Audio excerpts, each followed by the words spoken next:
अरे देखन झोपड़िया पे बोला तण कौआ ये सासू जी।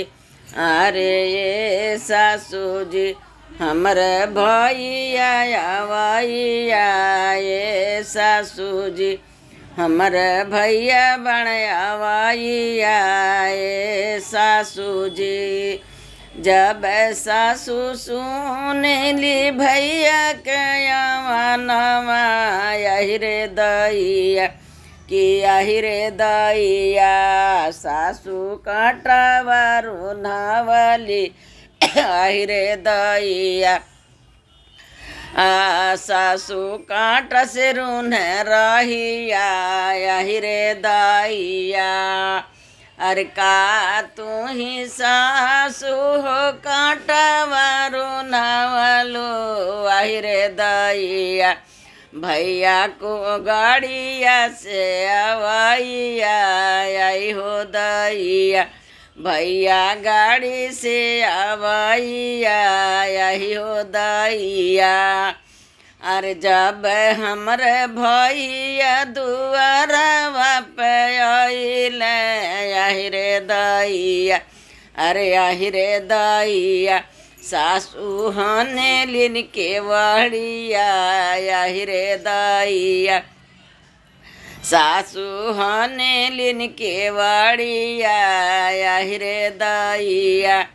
अरे का तू ही सासू हो हने लू के वाड़िया यही रे दैया भैया कोठा फनवैया यही रे दैया भैया कोठा के फनवैया यही रे दैया।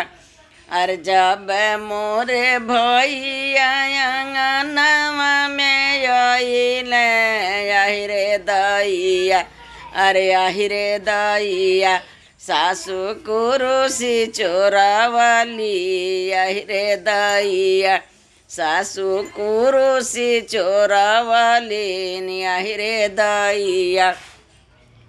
का तू ही सासू हो कुरुसी चोरवलू यही रे दैया कि यही रे दैया भैया अचरा पर बैठी है यही रे दैया भैया भुइया बैठैया यही रे दैया।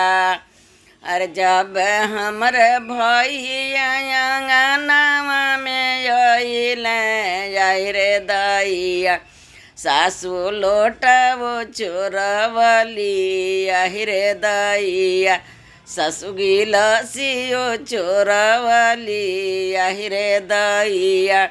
का तू ही सासू लोटवा चोरवलू यही रे दैया कि यही रे दैया भैया नलका से पीवैया यही रे दैया भैया नलका से पीवैया यही रे दैया।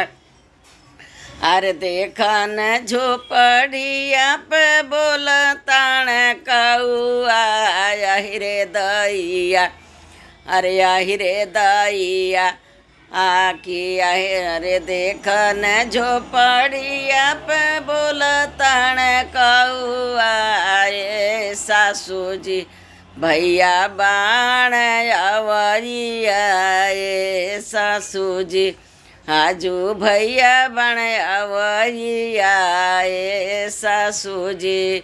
धन्यवाद दीदी लोग।